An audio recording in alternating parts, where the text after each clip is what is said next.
We had stopped talking last time with some quadrilaterals, and let me see if I can get to them. Sakari and Lambert. Yes? When are you going to be in your office? All right, so just as a reminder from where we were last time, I'm going to go over these last couple of slides. We talked about a quadrilateral where the adjacent sides are right angles. We called that a bi-right quadrilateral. And we will label such a quadrilateral so that the first two letters are the right angles. Side AB joining the right angles is called the base. The opposite side CD is the summit. C and D are called summit angles. CA and DB are the sides. And then we have this definition where we left off that a bi-right quadrilateral in which the sides CA or AC and BD are congruent is called a Sakari quadrilateral. And that was our definition that we left off on, was Sakari quadrilateral.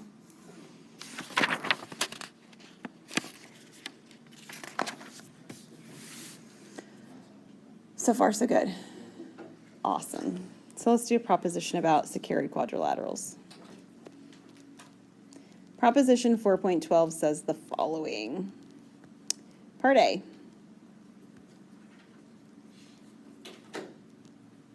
Oops. Sakari, we'll call it 1. That's how it's abbreviated. And then the other part B will be called Sakari 2. This says that the summit angles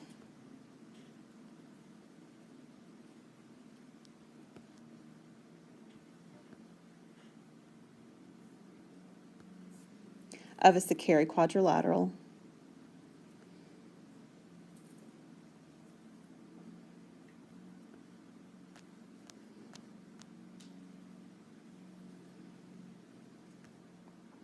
are congruent.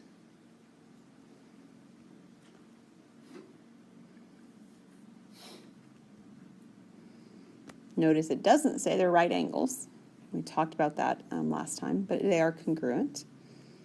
Part B, which is Sakari 2.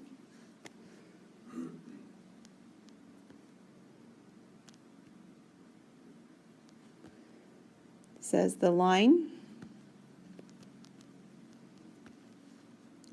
joining the midpoints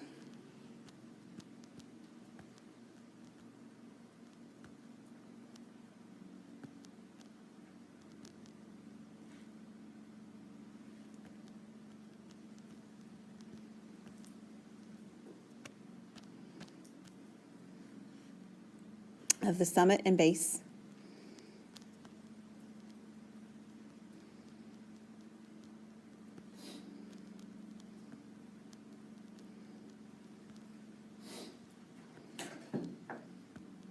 is perpendicular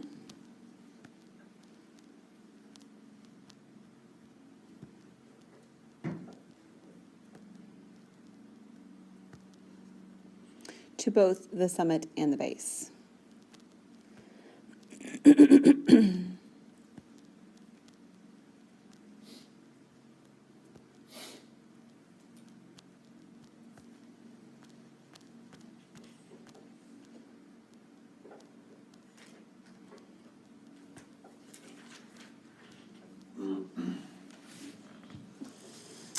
All right, so are you ready for a little bit of interaction today instead of just listening to me talk? Let's see, do we have an even number of people? We do. Okay, so I want everybody to find a partner. I'll let you pick your partner today. If that doesn't go well, then that may not happen again. So pick your partner today. We are going to take a look at how to prove these, and I want you to think through them. If you struggle, it's okay. We're going to come back together and we'll chat about it. But I'd like for you to take a look at how you could think about proving these two ideas. And remember, we're working in neutral geometry, so don't try to pull in the Euclidean stuff, and it's kind of like the timing of this makes it a little bit awkward because you'll be doing a lot of Euclidean stuff with your constructions. So if you're unsure and you're like, is that a Euclidean fact, feel free to ask. But you're going to take a look at proving part A and part B of these two theorems. And if you don't have all the details written down, at least try to think through about what the idea should look like. Okay? So do you guys have partners? You can move or you can do it from where you're sitting. All right, so any ideas on part A? What kinds of things did we do? I mean, we mentioned as we were chatting amongst ourselves that triangles are fantastic. So what did we do, Matt? What we tried to do, I basically bisected AB, Okay. so which means we would do bisect CD2. I just not bisect. I made a bisect between the middle, So you cut this in half at the bottom. and then I cut, I guess. that You would cut the be top in half. Okay. Just connected A to the top and B to the top. Connect two congruent. We can prove those two congruent triangles and somehow make C and D. Did you do this way? Yeah. So. Okay. Make sure I got my picture right. And then what'd you do? Well, I kind of made one in the middle, so like four Oh, triangles. like this? Okay. I can work with some, just so I know that. I don't know. That's the basic part of that. Okay. Did anybody draw their I just know if I triangles? can- Somehow we can prove that the diagonals are equivalent or congruent, then C and D are congruent. Okay. So this looks like the diagram that they're almost describing on part B, right? Because we had to connect the top and the bottom. There might be a different way of approaching the diagram for part A that might be a little bit easier to work with to get some of the facts that would be usable for this particular diagram for part B. I know Kelsey's and Hannah's diagram I saw at the front looked a little bit different. What did your diagram look like for part A? AD and BC connected. Okay, so your diagram, my pictures are not going to be congruent just because of the way I'm drawing them, but you had these two connected, right? Right, and we said that we can use side angle side to prove that BC and AD are congruent because we know that the bottom angles A and B are right angles. And so we sorry. use two different triangles, I guess, instead of triangles. So you separated, let me just take this picture off for now. We'll put it on the other diagram in a minute. So you created two separate triangles, right? Yes. Whoops. So like the bottom triangles, we know that AB is congruent to itself and that they have two right angles in common and that CA is equal to DB. Okay, so these two, and this one? Yes. Did I get them? Okay. So that's a given. And Mhm. we said by the corresponding parts of congruent triangles that BC and AD are congruent, and then by side, we can say that that triangle ADC is congruent to BCD. Okay, so if we draw these out, the top two triangles now, right? The pieces that got, these are not perfect drawings, but, the pieces matched that, those are terrible. Okay, so after you've proven the two bottom triangles are congruent by side angle side, then that means by corresponding parts that these are going to be congruent, correct? I agree with that, which means that they're congruent over here as well. And from the original information, you knew that this piece was congruent to itself, and you knew that the top was congruent to itself. Hang on, that one was a 2, and that one was, we'll call it 4 for the now, because we don't know that it's necessarily congruent to the bottom. But I think I got it marked okay. Does that look right? And then we got side, side, side to prove that the top two triangles are now congruent. So that, what does that leave me with? What was I trying to prove? I don't even remember anymore. We were trying to prove that the top. Ah, that's right. And now that we've got these triangles at the top that are congruent, I've got the corresponding parts of congruent triangles again, right? Is everybody good with that?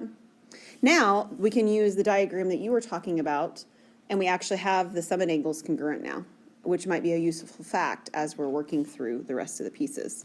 Okay, so this one proved then that, although my diagram looks funny, that these top angles C and D are now congruent. All right, and then I'm going to draw that picture back in that you suggested, Matt. And it looked something like this, right? That wasn't the proof, right? It was just. That's right, it's proof by picture. Yeah, I mean, we didn't write down all the details, but you actually said all the details, right? That we've got the side angle side, and it leads us to side, side, side. So all the details are there. We just didn't write all the details down. Yeah, you're right.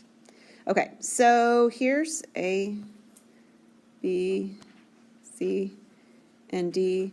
And we actually know these two are now congruent, which could be useful to us, right? We know these sides are congruent. We need one more diagram, one more piece in the middle here. All right, now what? Our goal is to show a couple of things. What did it say? We want to show that we've got this midpoints, which actually makes this now, and this. So those are midpoints. And that we have a perpendicular at the bottom and we have a perpendicular at the top. So now what? I think we got the picture the way that we know all of our facts. And we have got right angles at the bottom.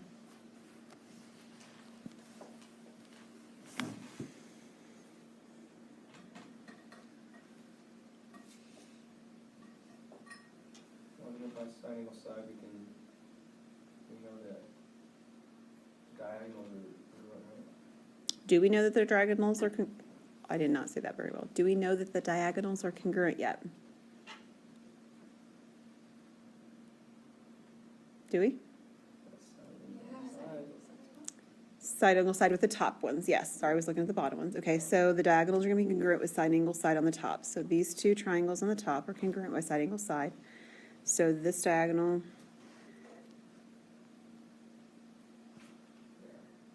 and this diagonal are congruent. Okay, now what? Starts to feel a lot like the last proof, doesn't it?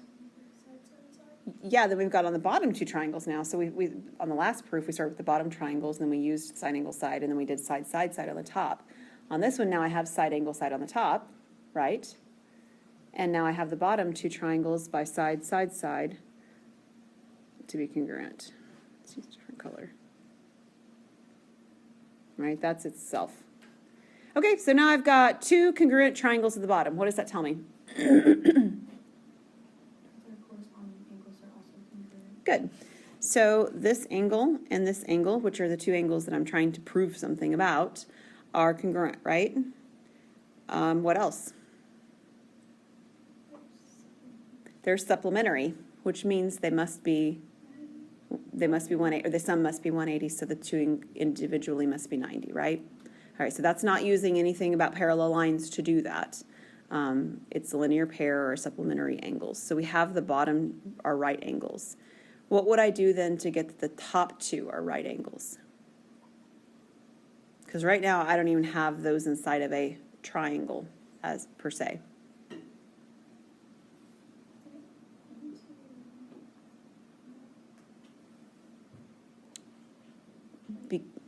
Okay, you have to be careful because I think what you're trying to do is to do something with parallel lines, and we don't have those facts about parallel lines.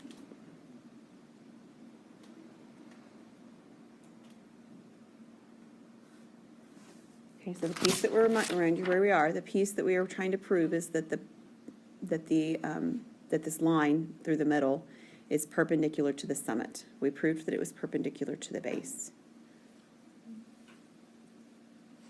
Don't you think we could probably draw the picture differently? I mean, I think that would be our best, or our simplest bet. If I took the same picture and I redrew it, whoops. How could I draw it differently so that I actually, because right now those angles at the top are not even inside of a triangle, right? They're inside of multiple triangles, correct? So what if I take the same picture that we have before and I create my triangles to look like this now? Would that work? We should be able to do the same thing we just did a moment ago, right? So if I have, here's my angles, here's my sides, so I have side angle side again, right? And then with the side angle side on that, I end up with these being congruent, whoops, and then by side,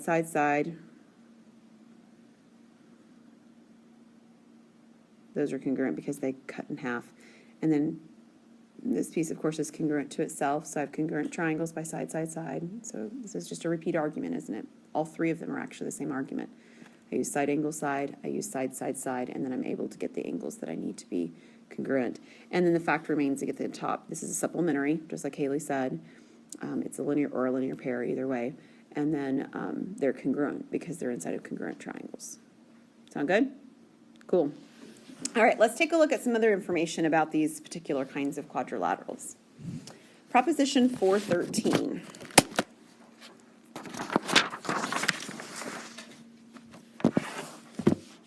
says the following.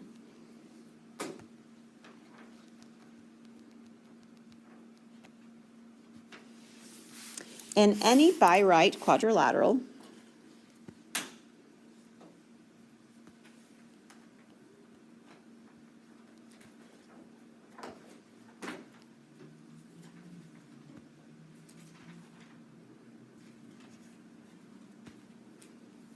and we'll call it A, B, D, C, like before. If angle C is greater than angle D, then BD, side BD, is greater than side AC. And not only that, but it's an if and only if statement, because the arrow is bidirectional. That is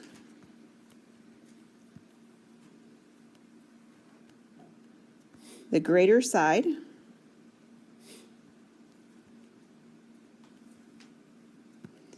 is opposite the greater angle.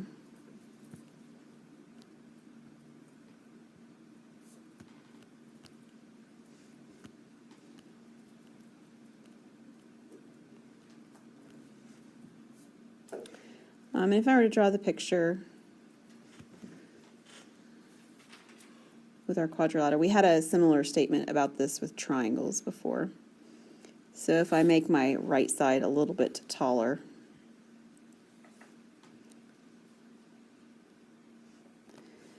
okay, so I still have the right angles at the bottom.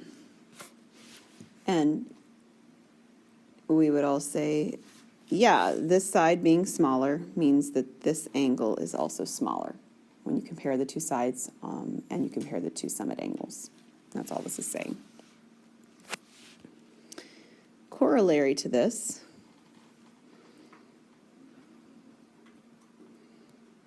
says, the perpendicular segments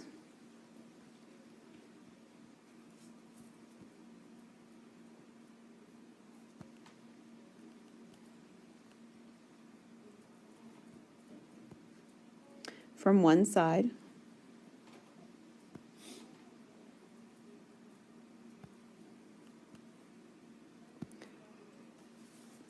of an acute angle to the other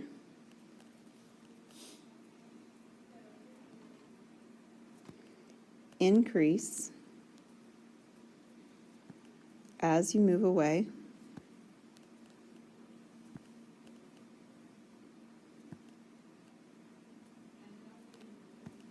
from the vertex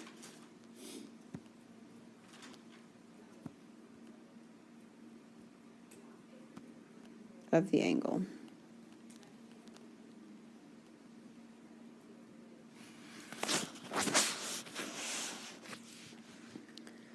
So we're going to draw an acute angle. That's cute.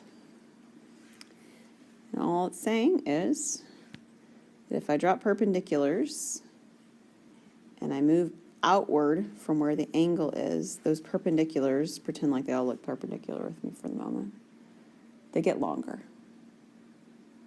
Yeah, the distance gets further apart.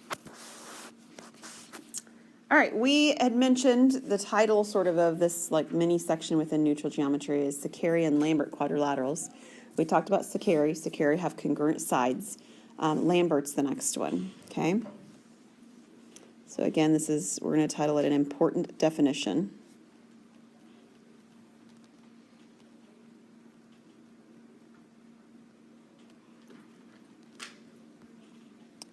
A quadrilateral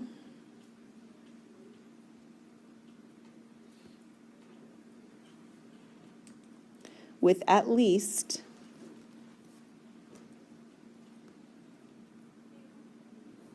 three right angles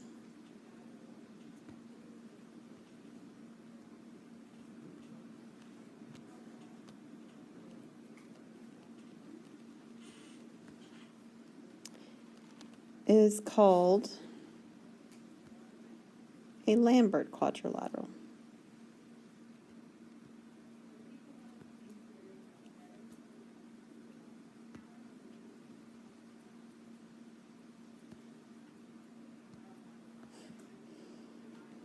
And just so you know, the remaining angle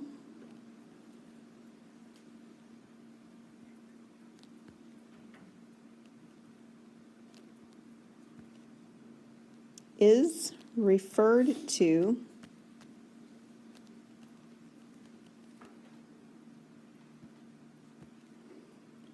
as the fourth angle. So when you hear the fourth angle, it's the one that doesn't have to be the right angle.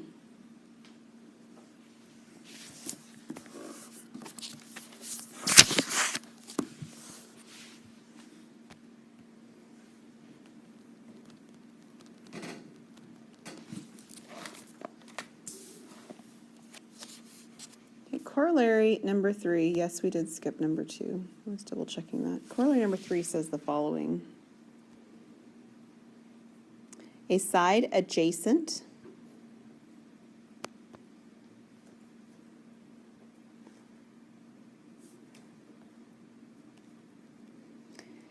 to the fourth angle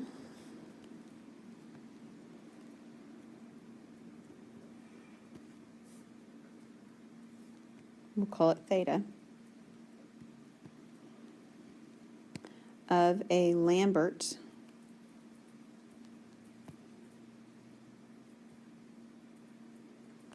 quadrilateral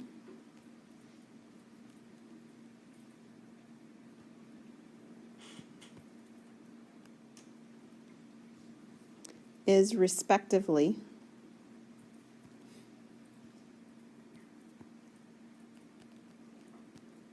greater than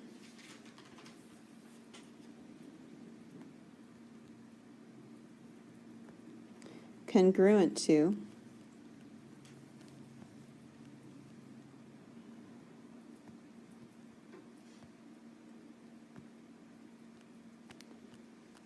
or less than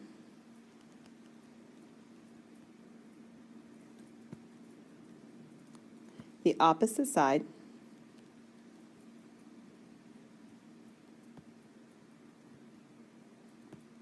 if and only if theta is acute, right, or obtuse.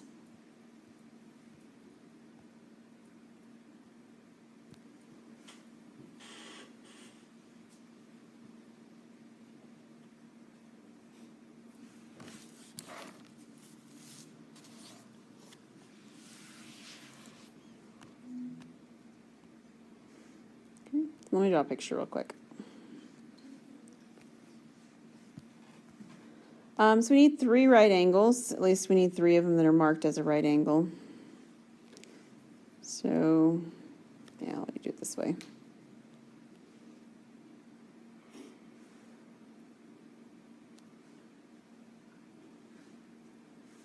So imagine this one's right, and this one's right, and this one's right. All right? And right here is my fourth angle theta. So if theta is acute, that's actually how I've drawn it in this particular picture, then the side next to it is greater than the opposite side.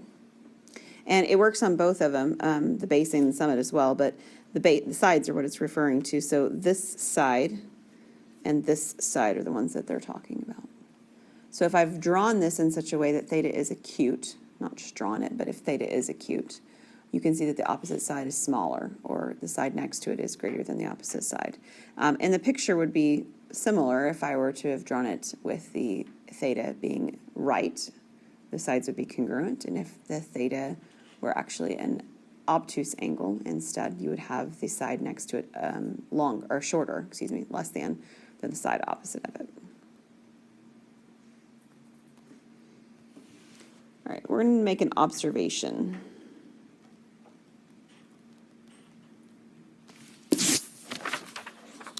we can split. We actually did this a minute ago. We didn't make mention that we did it, but we can split a Sakari quadrilateral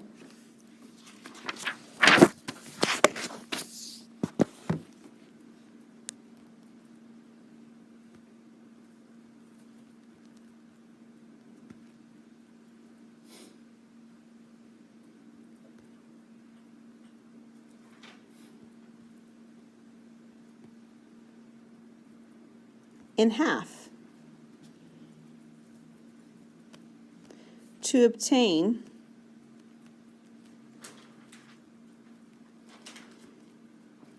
a Lambert quadrilateral.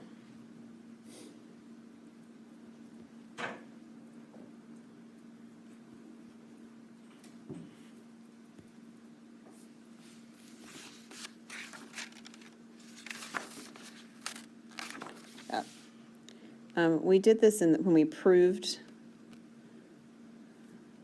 This was within the proof of proposition 412, the one that we just did in class together. So the second part of that one said I create the midpoint of the bottom, I create the midpoint of the top, and when I do that, it actually created a set of right angles, right?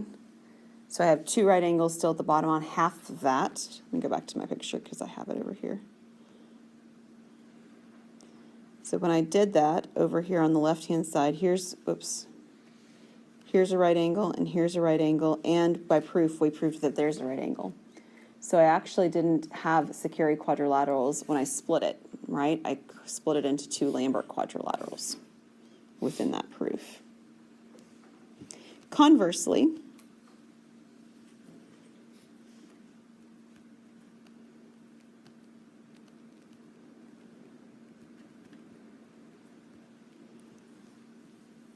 we can double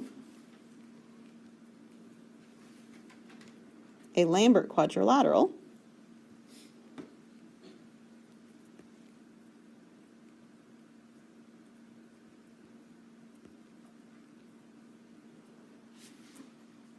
by reflecting across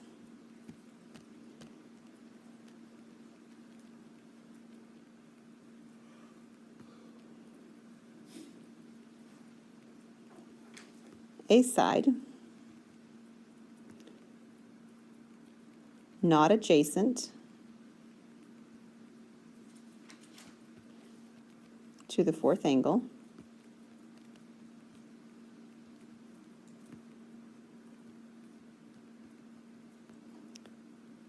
to obtain a Sakari quadrilateral.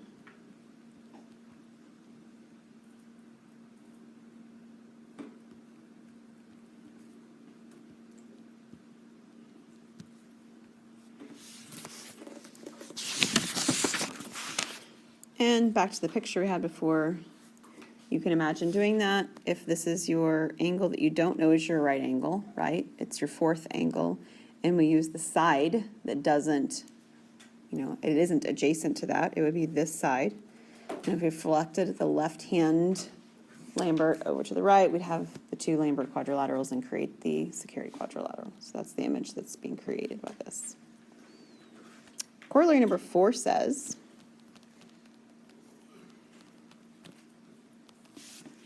the summit of a Sakari quadrilateral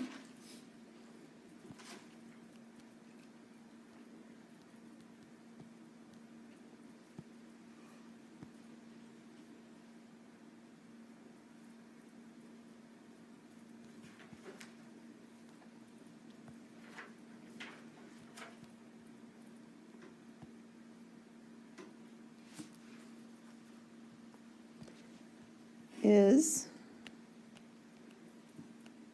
respectively greater than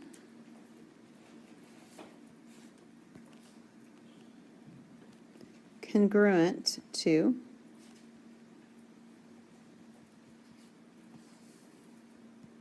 or less than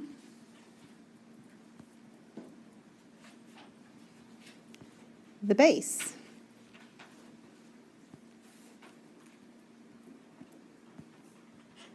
if and only if its summit angle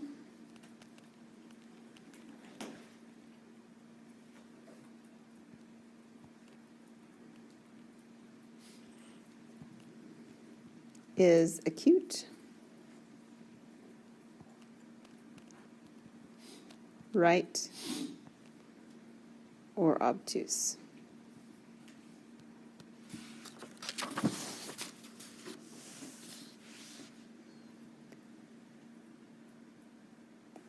All right, we have a couple of more theorems, this theorem and a corollary inside of neutral geometry, and then we're going to shift things a little bit, okay? So this is called the uniformity theorem.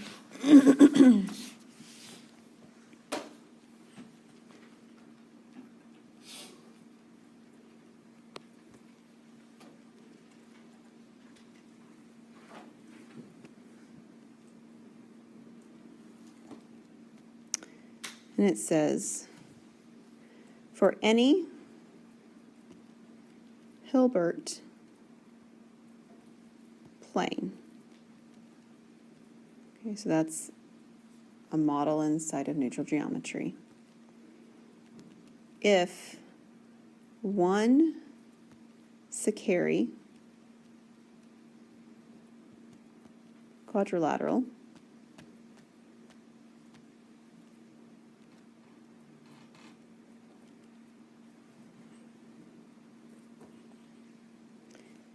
has acute,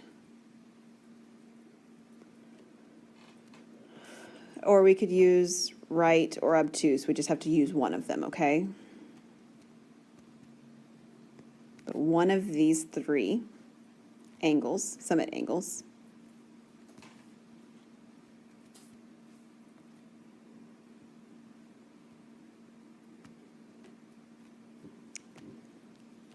then so do all Sakari quadrilaterals.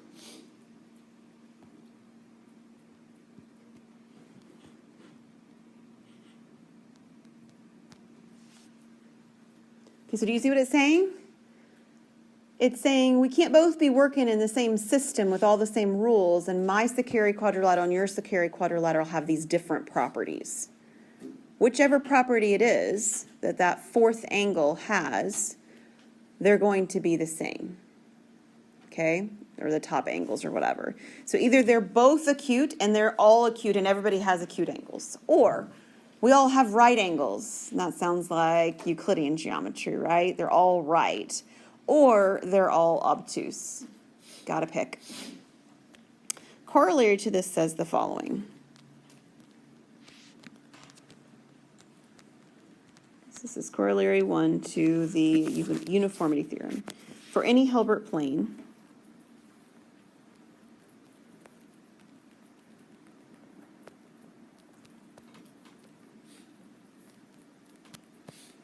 if one Lambert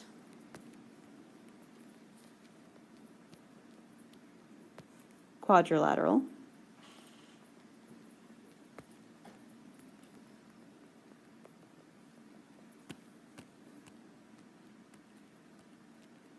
has an acute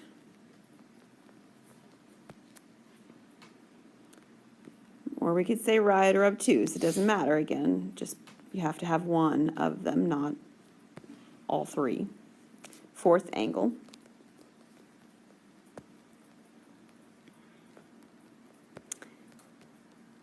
Then so do all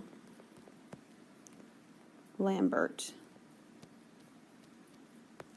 quadrilaterals.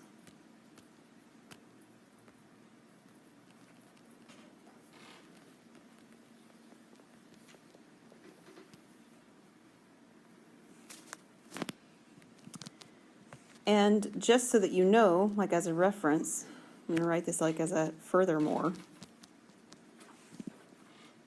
It's not a very good color. It's a little bit darker.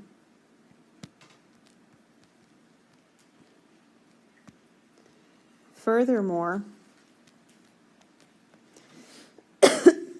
the type of fourth angle is the same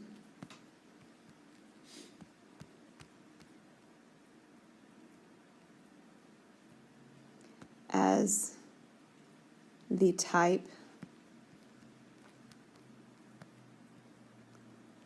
of summit angles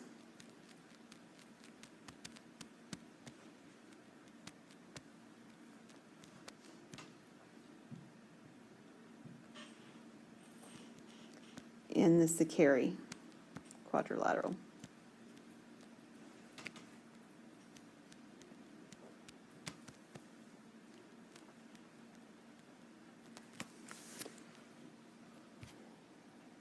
Okay, so in other words, if we have acute Lambert quadrilaterals, right, the acute angle is the fourth angle, then those summit angles in the Lamberts are also acute, or right, or obtuse, okay? They got to match.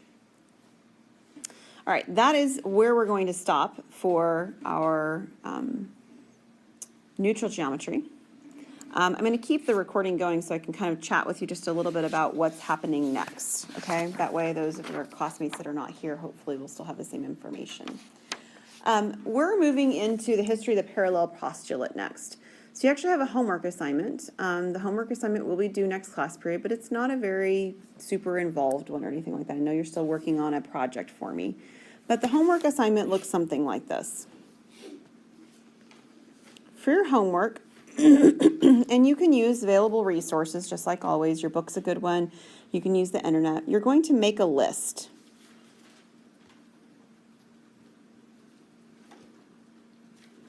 of all, or as many, I should say it that way, of as many statements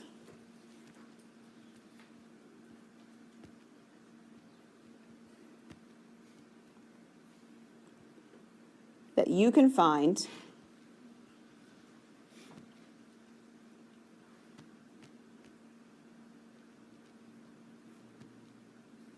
that are equivalent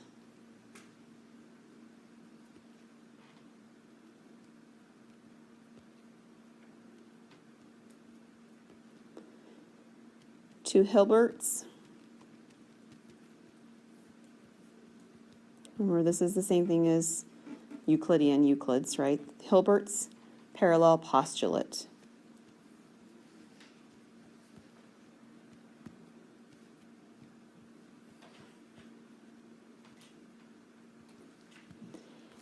Now, here's the thing that you may not be able to find directly that you'll do once you find one of these. You're also going to write down their negations.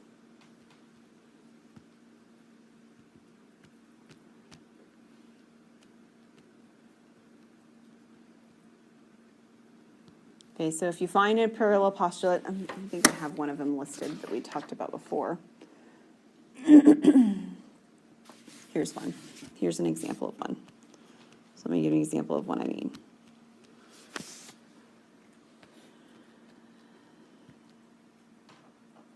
The angle sum of every triangle is what? Do you remember? I've talked about this before. 180 degrees. That's exactly right. It's 180 degrees. This is equivalent to Hilbert's parallel postulate or Euclid's parallel postulate, okay? And so if you were to find this one right here and then you were to write the negation of it, what would the negation of this look like? There's various ways we could write it. Can somebody give me a suggestion? There is a triangle that does not have angles on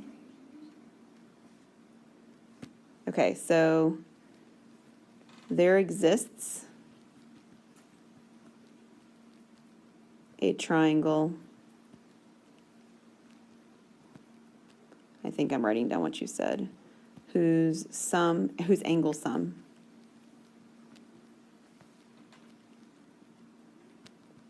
is not 180 degrees. Is that what I got, Hannah? That sounds pretty good to me. Are you guys with me? Okay, so it's very likely as you're looking for these that you'll find one version or the other of this and then writing the other version that actually either satisfies Hilbert's parallel postulate or negates it. Okay, so this is assignment will be due next time. So we do Thursday. What is that? Is today the 3rd, so this is the 5th. Thursday 4-5.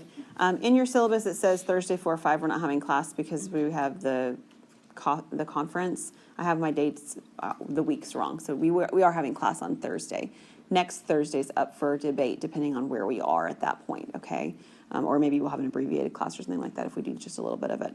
But we will have class this Thursday. Now, here's one other thing. So you guys are working on a project that's due today at 5. Would it help if it was due tomorrow? I don't have any office hours tomorrow, so I'm going to warn you about that right now. It's not something like, oh, I can come talk to you tomorrow. You can't come talk to me tomorrow. I don't have any office hours tomorrow. But would it help if it were due tomorrow? Yes? Okay. Next month is not on the table, but tomorrow is. All right. Tomorrow by, I'm trying to think when by 4:30. Okay, so I know it's not 5, but 4:30 is when I'll be picking up my son from my office from tutoring. So tomorrow at 4:30 if it's in. Okay, so if you would like to have tonight to continue working on it, you're still working on things, you may have it, and I'll take it from you tomorrow by then. If you have it already done today and you want to turn it in, that's fine. But no later than tomorrow at 4:30. Kelsey says no, so tomorrow at 4:30. Sound good? All right.